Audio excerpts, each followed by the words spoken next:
You're listening to Big World Network.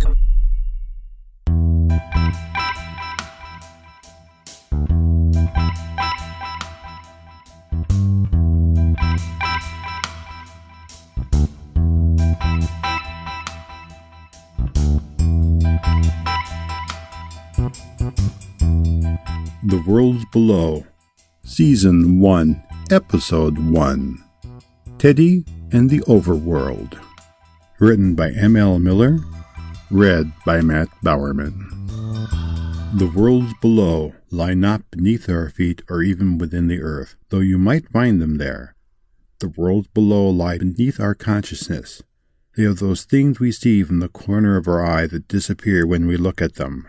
They are found in our imaginations, dreams, and visions, and they are all very, very real. The underworld was not so different from the overworld, or so all of the underworld children were taught. They had bakers who cooked their breads and cakes, bankers who cared for their money, and even dog and cat catchers who chased away the stray animals. For every overworlder, there was an underworlder doing exactly the same job in the same way, traveling the same route to and from work every day and every night. The underworlders lived in perfect harmony and balance with the overworlders. Where there was a road in the overworld, you would find an identical one in the underworld. The same was true for churches, bridges, and everything else you could find in the overworld. But there were some big differences between the two as well.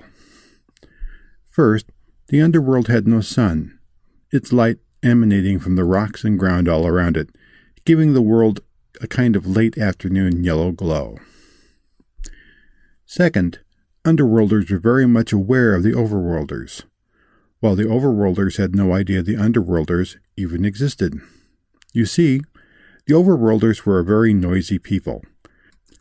They talked and they laughed, they rumbled in their trains, buses, and cars. Every vibration they made could be heard in the underworld. That's why the underworlders were able to match everything the overworlders did. And matching every move and creation of the overworlders was the most important thing an underworlder could do, for it kept their worlds from colliding. Third, and most important for this story, was the difference between the way overworlders and underworlders made things. In the overworld, houses and buildings were made stone on stone, brick on brick, and board on board with strips of steel, panes of glass, and concrete. All objects were made of pieces and parts put together. In the underworld, though they made exactly the same things, they created their world from whole cloth, so to speak. When an underworlder sensed an overworlder was about to make the finishing touches on a creation, the underworlder whose job it was to match that item brought in his creation tool, which could range from very small for making spoons or small toys to great machines that helped make bridges. If an overworlder were making a couch, for example, the underworld couch maker would bring in his tool. It might look like a rounded cylinder at the front for mixing ingredients attached to a cone at the back that resembled a large cake decorating tube. The underworlder would fill his mixture with stone, earth, water, fibers, or whatever he needed. Then, using his mind instead of his hands, he would fold the materials together and gently squeeze them out at the last moment. Just as the overworlder put the last nail into the couch above, both couches would be finished at the same time. The couch above would be made of pieces: wood, nails, cloth, cushions, springs. The couch below would be one whole piece with the added beauty of delicate designs that were impossible to obtain by using pieces. The buildings in the underworld were also all of one piece. They had the same clear windows and doors that opened without being touched, but even things that moved did so silently along channels right in the stone. There were no pressure plates or cameras to make them move. Stoves, bicycles, even televisions were all one piece. Builders in the underworld had a great talent for keeping things whole and perfect. And that was where Teddy came in. Teddy was a construction worker. He was not much to look at in his work shirt and coveralls, a little plump with sandy brown hair and eyes to match. He often daydreamed about how to improve the quality of his work, so he frequently bumped into others and had to apologize. Teddy made many things in the underworld, from tiny figurines to statues to storefronts to bridges. He always took the extra time to add hand-touched delicacies, like etchings, reliefs, swirls, and designs to everything he created. Everyone agreed he was the best construction designer in the underworld. Everyone except his boss, Mr. Mack. Mr. Mack was tall and dark-haired, with sparkling blue eyes. Everyone liked him. As long as you did your job well, he left you alone. He liked talking with his workers after hours and invited everyone to his house on the holidays for barbecues or feasts. But he was not as nice to Teddy or as confident in his abilities. One day Mr. Mack took Teddy aside. "Teddy, you are going to make a mistake one day." "Oh, Mr. Mack, I would never be so careless. My builds are always on time and always in the right place." "I know, but you work too hard to add your own special designs, and I don't like you working overtime." "I have never worked overtime."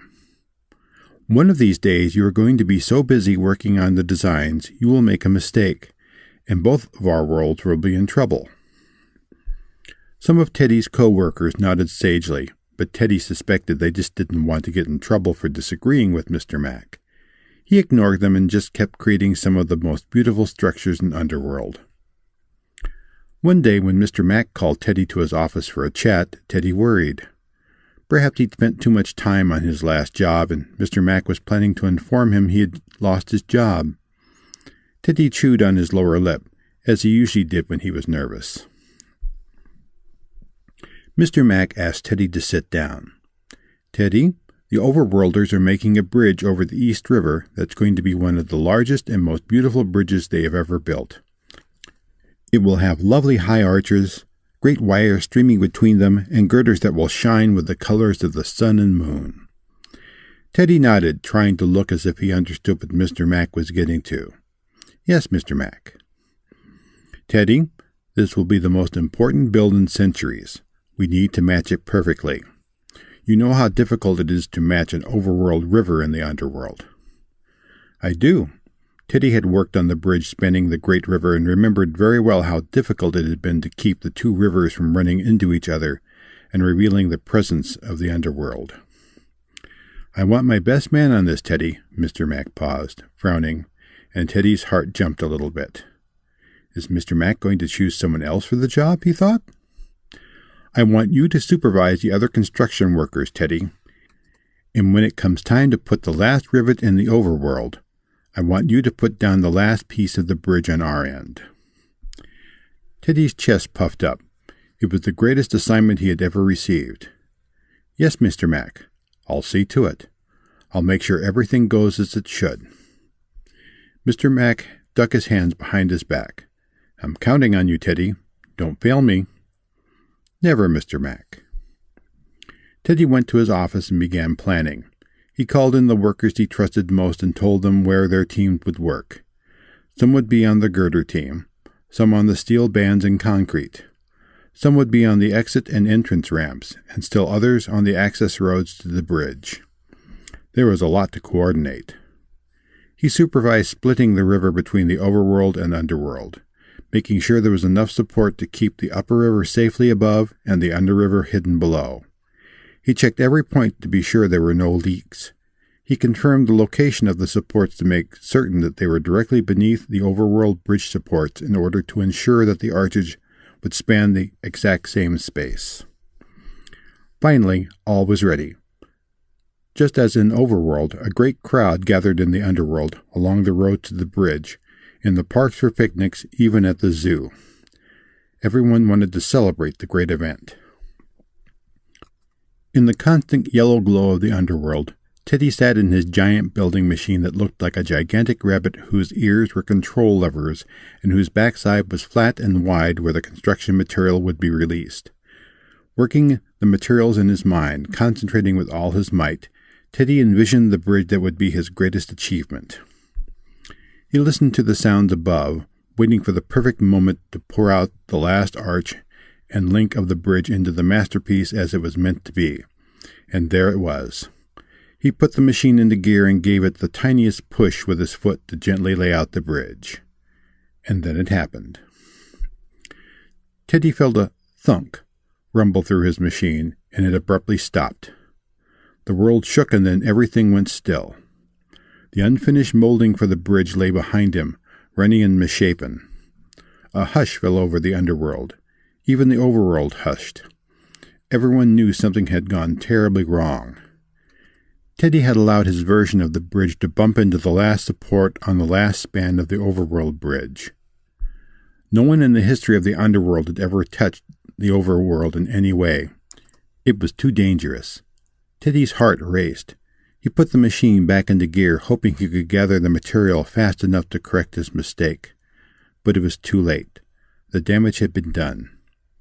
At first it was just a little trickle at the far end of the bridge, a small crack, allowing some of the upper East River to drizzle into the underworld.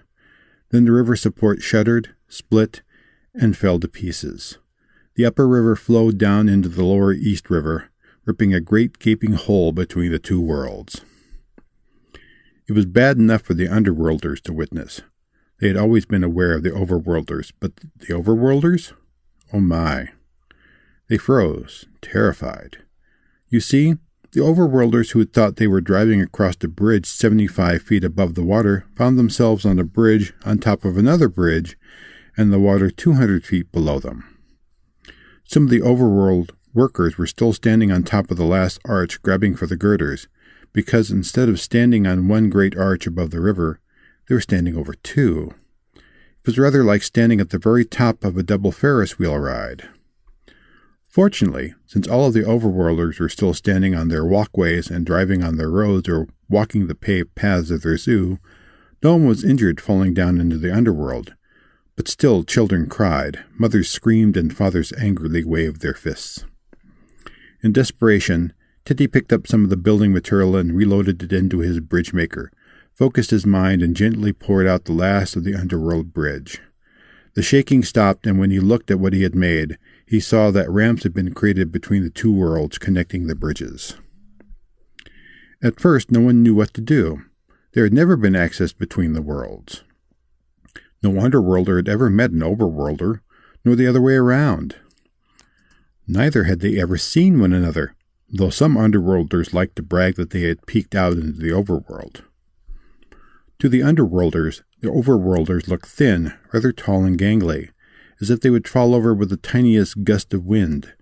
To overworlders, the underworlders looked roundish and short, rather like wobbly dolls that don't fall down for anything.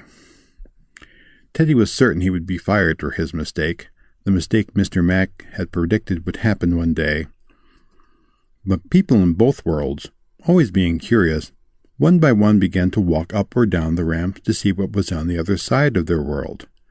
They tentatively nodded greetings to each other, and some even shook hands. Then everyone became excited.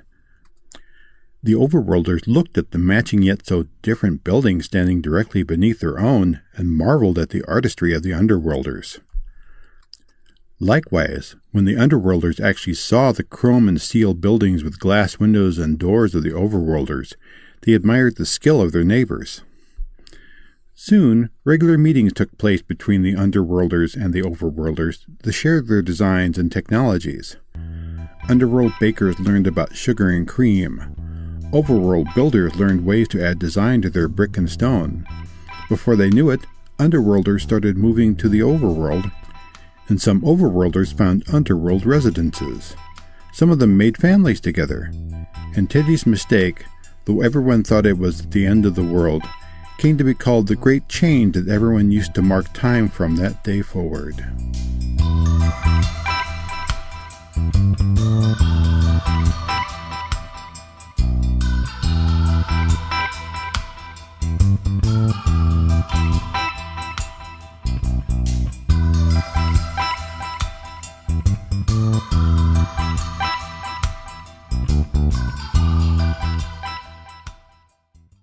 Music by Kevin MacLeod. You're listening to Big World Network.